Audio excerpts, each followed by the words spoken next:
اعوذ باللہ من الشیطان الرجیم بسم اللہ الرحمن الرحیم وَإِذْ أَخَذْنَا مِيثَاقَ بَنِي إِسْرَائِيلَ لَا تَعْبُدُونَ إِلَّا اللَّهَ وَبِالْوَالِدَيْنِ إِحْسَانًا وَذِي الْقُرْبَى وَالْيَتَامَى وَالْمَسَاكِينِ وَقُولُوا لِلنَّاسِ حُسْنًا وَأَقِيمُوا الصَّلَاةَ وَآتُوا الزَّكَاةَ ثُمَّ تَوَلَّيْتُمْ إِلَّا قَلِيلًا مِّنكُمْ وَأَنتُم مُّعْرِضُونَ وَإِذْ أَخَذْنَا مِيثَاقَكُمْ لَا تَسْفِكُونَ دِمَاءَكُمْ وَلَا تُخْرِجُونَ أَنفُسَكُم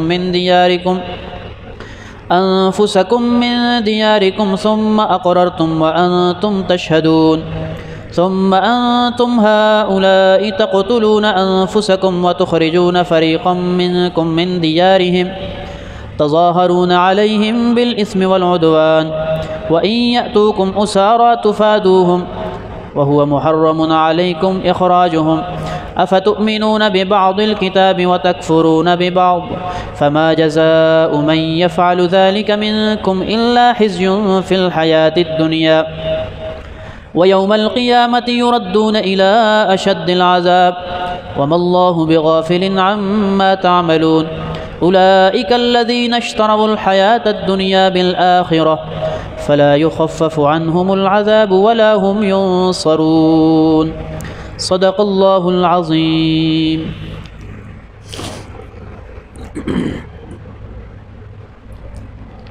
اس سے پہلے بنی اسرائیل کا ایک باطل خیال اور وہم بیان کیا گیا تھا کہ وہ کہتے تھے کہ ہم چند دن جو ہیں وہ جہنم میں رہیں گے، 7 دن یا 40 دن.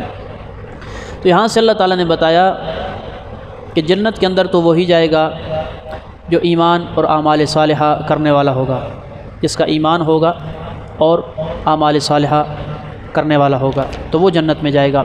تو یہاں سے بنی اسرائیل کے جو چند وعدے تھے اعمال صالحہ کے متعلق ان کا ذکر ہے، اور ساتھ ہی ساتھ بنی اسرائیل کی ان وعدہ خلافیوں اور عہد شکنیوں کا بیان ہوگا اس رکوع کے اندر.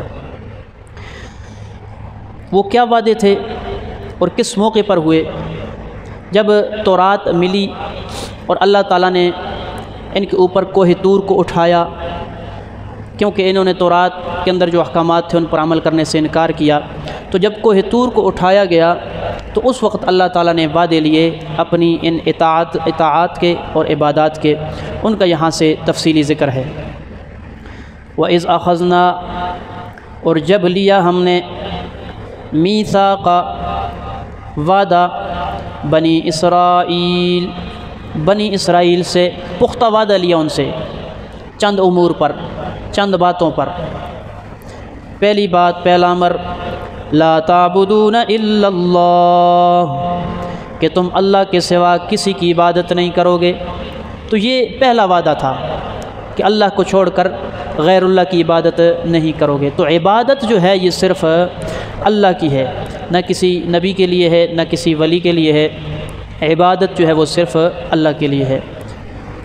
وَبِالْوَالِدَيْنِ إِحْسَانًا، اور والدین کے ساتھ اچھا سلوک کرو گے. تو یہ دوسری چیز ہے. تو پہلی چیز ہو گئی توحید، کہ عبادت صرف اللہ کی، اور دوسری چیز کہ والدین کے ساتھ احسان کرنا. یہ توحید کے بعد جو ہے سب سے بڑا امر ہے، سب سے بڑا حکم ہے. اور حضرت آدم علیہ السلام سے لے کر حضور علیہ السلام تک جتنے بھی انبیاء کرام تشریف لائے ان کی شریعتوں کے اندر یہ دو چیزیں موجود تھیں، کہ پہلی چیز کہ رب تعالیٰ کی عبادت کرنی ہے. جیسے حضرت نوح علیہ السلام کا ذکر قرآن پاک میں آتا ہے، وَلَقَدْ أَرْسَلْنَا نُوحًا إِلَىٰ قَوْمِهِ فَقَالَ يَا قَوْمِ اعْبُدُوا اللَّهَ، کہ نوح علیہ السلام اپنی قوم کے پاس آئے اور کہا کہ اللہ ہی کی عبادت کرو. وَإِلَىٰ عَادٍ أَخَاهُمْ هُودًا قَالَ يَا قَوْمِ اعْبُدُوا اللَّهَ، حضرت ہود علیہ السلام قوم عاد کے پاس آئے، انہوں نے بھی یہی کہا کہ اللہ کی عبادت کرو. وَإِلَىٰ ثَمُودَ أَخَاهُمْ صَالِحًا قَالَ يَا قَوْمِ اعْبُدُوا اللَّهَ، حضرت صالح علیہ السلام قوم سمود کے پاس آئے، انہوں نے بھی یہی کہا کہ اللہ کی عبادت کرو. وَإِلَىٰ مَدْيَنَ أَخَاهُمْ شُعَيْبًا فَقَالَ يَا قَوْمِ اعْبُدُوا اللَّهَ۔ حضرت شعیب علیہ السلام اپنی قوم کے پاس تشریف لائے تو انہوں نے بھی یہی کہا کہ اے میری قوم اللہ کی عبادت کرو۔ تو عبادت کس کی ہے؟ صرف اللہ کی ہے، اللہ کے علاوہ اللہ کے غیر کی عبادت نہیں ہے۔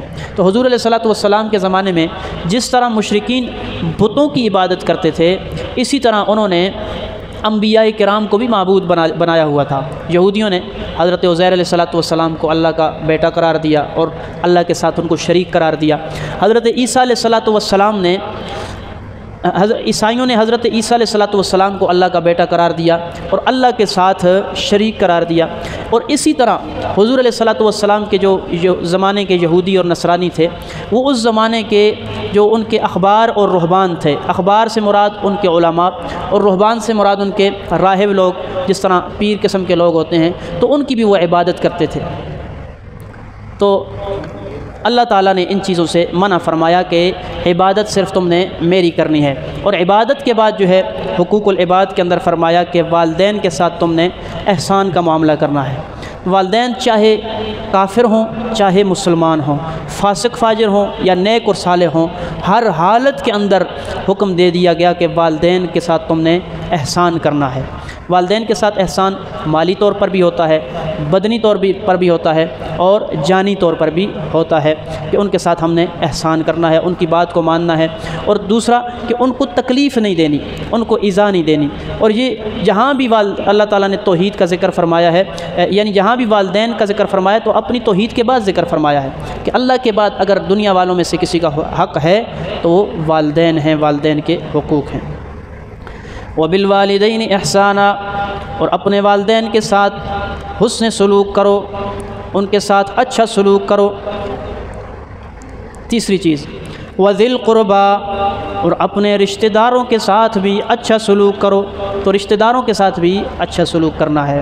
عموماً ہمارے معاشرے میں رشتہ داروں کے ساتھ جو ہے ہماری یہ چیزیں نہیں ہوتی، تو یہاں پہ حکم دیا کہ والدین کے ساتھ احسان کرنے کے بعد جو قریبی رشتہ دار ہیں ان کے ساتھ بھی تم نے اچھائی والا معاملہ کرنا ہے۔ والیتامی، اور یتیموں کا بھی خیال کرنا ہے۔ والمساکین، اور مسکینوں کا بھی خیال کرنا ہے۔ یتیم چونکہ کماتا نہیں ہے، چھوٹا ہوتا ہے، بلوغت سے پہلے جس کے والدین فوت ہو چکے ہوں تو وہ یتیم کہلاتا ہے۔ جب وہ بالغ ہو گیا ہے تو اب وہ یتیم نہیں ہے شرعی اعتبار سے۔ اور مسکین کس کو کہتے ہیں؟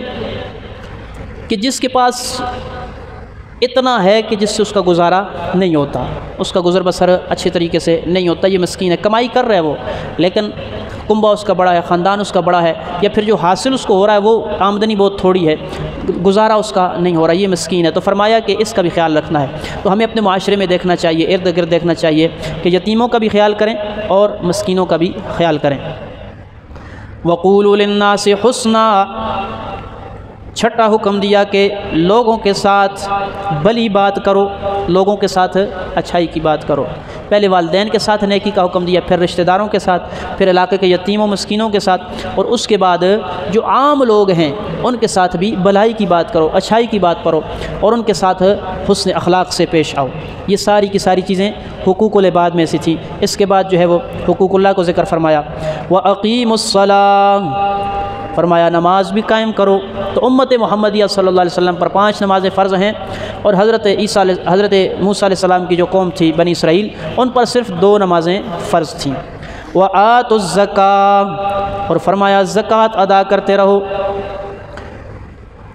بنی اسرائیل پر مال میں سے چوتھا حصہ فرض تھا زکوٰۃ کا، کہ اگر کسی کے پاس 400 روپے موجود ہیں تو اس میں سے 100 روپیہ وہ زکوٰۃ دے گا۔ 4000 موجود ہیں تو 1000 کیا کرے گا؟ زکوٰۃ دے گا۔ لیکن اس امت کے لیے اللہ تعالیٰ نے آسانی پیدا فرما دی کہ 40واں حصہ مقرر کیا ہے کہ 100 روپے میں سے صرف 2.5 روپے دینے ہیں، 200 روپے میں سے صرف 5 روپے دینے ہیں، 1000 میں سے صرف 25 روپے دینے ہیں، اور 1 لاکھ میں سے صرف 2500 روپیہ دینا ہے۔ تو یہ اللہ تعالیٰ نے اس امت کے لیے آسانی پیدا فرما دی۔ ثم تولیتم، پھر اللہ تعالیٰ ارشاد فرماتے ہیں کہ اے بنی اسرائیل، پھر تم نے اعراض کیا، منہ موڑ لیا، الا قلیلا منکم، مگر بہت تھوڑے سے تم میں سے، بہت تھوڑے تھے تم میں سے، جنہوں نے اس وعدے کو پورا کیا۔ تو یہ جتنی باتیں ذکر فرمائی، اللہ نے فرمایا کہ تم نے اس سے اعراض کیا، تم نے منہ موڑا، تم نے ان باتوں پر عمل نہیں کیا۔ بہت تھوڑے سے لوگ تھے جنہوں نے ان باتوں پر عمل کیا۔ وَأَنْتُمْ مُعْرِضُونَ، اور تم ہو ہی اعراض کرنے والے، تم ہو ہی پھرنے والے۔ تو یہ تمہاری عادت ہے کہ تم اللہ کے ساتھ کیے ہوئے وعدوں کو پورا نہیں کرتے۔ وعدے ان کے ذکر فرمائے کہ ان وعدوں کے اندر انہوں نے وعدہ خلافی کی۔ مزید چند وعدوں کا ذکر فرما رہے ہیں اللہ تعالیٰ اس کے بعد۔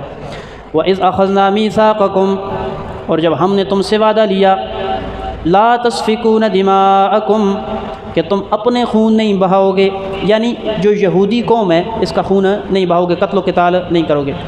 وَلَا تُخْرِجُونَ أَنفُسَكُمْ، اور نہیں نکالو گے تم اپنے لوگوں کو، مِن دیارکم، اپنے گھروں سے، اپنی قوم کے لوگوں کو تم گھروں سے نکالو گے بھی نہیں۔ ثم اقررتم، پھر تم نے اقرار کیا ان وعدوں کا کہ خون بھی نہیں بہائیں گے اور گھروں سے نکالیں گے بھی نہیں۔ وانتم تشہدون، اور تم اس پر گواہ بھی ہو، اس کو مانتے ہو، اس کی گواہی دیتے ہو۔ تو یہ اللہ تعالیٰ نے ان سے دو وعدے لیے، ایک تو اپنے یہودی قوم کے لوگوں کو قتل نہیں کرنا، اور دوسرا ان کو گھروں سے نکالنا نہیں ہے۔ تو جب مدینہ کے اندر جو ہے وہ دو قبیلے موجود تھے یہودیوں کے، ایک بنو قریظہ اور ایک بنو نذیر، اور اسی طرح مشرکین کے بھی دو قبیلے موجود تھے وہاں پر، ایک اوس نامی قبیلہ تھا اور ایک تھا خزرج نامی۔ تو بنی قریظہ جو ہے ان کا جو اتحاد تھا وہ اوس قبیلے کے ساتھ تھا، اور بنو نذیر جو ہیں ان کا اتحاد خزرج والوں کے ساتھ تھا، اور ان کی آپس میں لڑائیاں بھی ہوتی تھیں، اور جس وقت لڑائیاں ہوتی تھیں تو یہودی قبیلہ جو ہے وہ اپنے اتحادی کا ساتھ دیتا، تو اس میں ایسا ہوتا کہ بعض اوقات ایک قبیلہ غالب آ جاتا، بعض اوقات دوسرا قبیلہ غالب آ جاتا، تو جب قبیلہ غالب آ جاتا وہ دوسرے لوگوں کو گرفتار کر لیتے اور ان کو قتل بھی کرتے، اور اسی طرح جب گرفتار کرنے کے بعد انہیں وہ غلام بھی بنا دیتے۔ تو جب غلام بن جاتے، غلام بننے کے بعد یہ یہودی اپنے ان گرفتار شدہ بندوں کو فدیہ دے کر، پیسے دے کر آزاد کراتے تھے۔ تو ان سے پوچھا کہ ایسا کیوں کرتے ہو؟ تمہیں چاہیے کہ پہلے لڑائی نہ کرو، لڑائی کرنے کے بعد تم انہیں غلام بناتے ہو، غلام بنانے کے بعد پھر پیسے دے کے انہیں آزاد کرواتے ہو۔ تو وہ آگے سے کہتے تھے کہ ہم نے تورات کے اندر اللہ تعالیٰ سے یہ وعدہ کیا ہے کہ اگر ہمارے لوگ گرفتار ہو جائیں گے، پکڑے جائیں گے، اسیر بن جائیں گے تو ہم انہیں فدیہ دے کر چھڑائیں گے، اور یہ فدیہ دے کر چھڑانا ہمارے اوپر کیا ہے؟ فرض ہے۔ تو اب دیکھیے پہلا بھی انہوں نے ایک وعدہ کیا تھا کہ ہم اپنے لوگوں کو قتل نہیں کریں گے، اس پر یہ عمل نہیں کرے، قتل و قتال خوب زور سے کر رہے ہیں، لیکن جب وہ قید ہو جاتے ہیں تو پھر انہیں تو وہ وعدہ یاد آ جاتا ہے۔ تو اللہ تعالیٰ نے اسی چیز کو ذکر فرمایا کہ تم بعض احکامات پر عمل کرتے ہو اور بعض احکامات کو چھوڑ دیتے ہو، یہ تمہاری پالیسی جو ہے ہمیں سمجھ نہیں آتی۔ تو یہاں پر انہی آیات کو ذکر فرمایا، وَإِذْ أَخَذْنَا مِيثَاقَكُمْ، اور جب ہم نے پختہ وعدہ لیا تم سے، کن باتوں پر؟ لَا تَسْفِكُونَ دِمَاءَكُمْ، کہ تم اپنے لوگوں کے خون نہیں بہاؤ گے، اپنے لوگوں کو قتل نہیں کرو گے۔ وَلَا تُخْرِجُونَ أَنفُسَكُمْ، اور نہیں نکالو گے تم اپنے لوگوں کو، مِن دیارکم، اپنے گھروں سے۔ ثُمَّ أَقْرَرْتُمْ، پھر تم نے اقرار کیا اس وعدے کا، وَأَنْتُمْ تَشْهَدُونَ، اور تم اس بات کی گواہی بھی دیتے ہو۔ ثُمَّ أَنْتُمْ، پھر تم ہی ہو، تَقْتُلُونَ أَنفُسَكُمْ، کہ قتل کرتے ہو تم اپنے لوگوں کو، وَتُخْرِجُونَ، اور نکالتا ہے، فَرِيقًا مِّنْكُمْ، ایک گروہ تم میں سے، مِن دیارہم، ان کے گھروں سے، یعنی ان کو جلا وطن کرتا ہے، تظاہرون علیہم، اس حال میں کہ تم چڑھائی کرتے ہو ان پر، بالاسم، گناہ کے ساتھ، والعدوان، اور زیادتی کرتے ہوئے۔ تو یہ تم کیا کرتے ہو؟ جب غالب آ جاتے ہو پھر ان پر ظلم و ستم کرتے ہو۔ وَإِن يَأْتُوكُمْ أُسَارَىٰ، اور اگر آئیں وہ تمہارے پاس اسارا، قیدی بن کر، تفادوہم، تو تم ان کو فدیہ دیتے، تم ان کا فدیہ ادا کرتے ہو، فدیہ دے کر ان کو چھڑاتے ہو۔ وَهُوَ مُحَرَّمٌ عَلَيْكُمْ إِخْرَاجُهُمْ، حالانکہ حرام کیا گیا تمہارے اوپر ان کا نکالنا۔ تو ان کو جو تم نے نکالا ہے اپنے گھروں سے اور پھر ان کے ساتھ لڑائی کی ہے، پھر ان کو قیدی بنایا ہے، تو یہ نکالنا بھی تمہارے اوپر حرام تھا۔ افتؤمنون ببعض الکتاب، کیا تم مانتے ہو بعض کتاب کو، یعنی کتاب کے بعض حکم کو، وتکفرون ببعض، اور انکار کرتے ہو، کفر کرتے ہو بعض کتاب کا۔ فما جزاء، پس نہیں ہے بدلہ، من یفعل، جو ایسا کرے تم میں سے، الا خزی، مگر رسوائی، فی الحیات الدنیا، دنیا کی زندگی میں، یعنی جو ایسا کرے گا، کیا مطلب؟ کہ کتاب کے بعض حکم کو مانے گا، چاہے وہ قرآن پاک ہو یا تورات زبور انجیل میں سے کوئی بھی کتاب ہو، اس کے بعض حکموں کو مانے گا اور بعض حکموں کو نہیں مانے گا تو اللہ تعالیٰ فرماتے ہیں اس کا بدلہ کیا ہے کہ دنیا کے اندر اس کو ہم ذلیل و رسوا کر دیں گے۔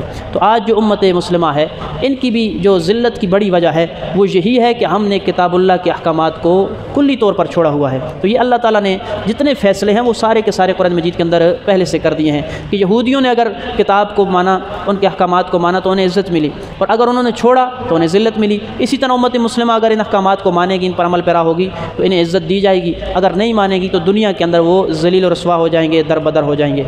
وَيَوْمَ الْقِيَامَةِ، اور قیامت کے دن، یردون، وہ پہنچائے جائیں گے، لوٹائے جائیں گے، اِلَىٰ أَشَدِّ الْعَذَابِ، سخت ترین عذاب کی طرف۔ تو آخرت کے اندر عذاب جو ہے وہ الگ ہے اور دنیا کی ذلت و رسوائی الگ ہے۔ وَمَا اللَّهُ بِغَافِلٍ، اور نہیں ہے اللہ تعالیٰ بے خبر، غافل، عَمَّا تَعْمَلُونَ، تمہارے کاموں سے، تمہارے عملوں سے۔ تو یعنی نیک عمل کرو گے تو اچھا بدلہ ملے گا، برا عمل کرو گے تو اس کی سزا ملے گی۔ اولئک الذین اشتروا الحیاۃ الدنیا بالآخرہ، فرمایا یہی وہ لوگ ہیں، یعنی یہ یہودی یا پھر قرآن پاک کے احکامات کو چھوڑنے والے، یہی وہ لوگ ہیں اشتروا الحیاۃ الدنیا، جنہوں نے خرید لیا دنیا کی زندگی کو، بالآخرۃ، آخرت کے بدلے میں، دنیا کی زندگی کو انہوں نے ترجیح دے دی آخرت کے بدلے میں۔ فلا یخفف، پس ہلکا نہیں کیا جائے گا، عنہم، ان سے، العذاب، عذاب، ولا ہم ینصرون، اور نہ ہی آخرت میں ان کی مدد کی جائے گی۔ تو ان آیات کے اندر اللہ تعالیٰ نے چند احکامات کو ذکر فرمایا اور چند وعدوں کا ذکر فرمایا، اور پھر اس کے بعد جو اللہ تعالیٰ نے یہ بتلا دیا کہ جو بھی کتاب کے بعض کو مانے گا اور بعض کا انکار کرے گا تو اس کے بدلے میں ہم اس کو دنیا میں ذلت و رسوائی عطا کریں گے، اور آخرت کے اندر جو ہے اس کے لیے سخت ترین عذاب ہوگا۔ اللہ تعالیٰ ہمیں کامل طور پر قرآن پاک کی تعلیمات پر عمل کرنے کی توفیق عطا فرمائے۔ وآخر دعوانا الحمدللہ رب العالمین، الحمدللہ رب العالمین، والصلاة والسلام علی سید المرسلین وعلی آلہ واصحابہ اجمعین۔ اللہم صلی علی سیدنا مولانا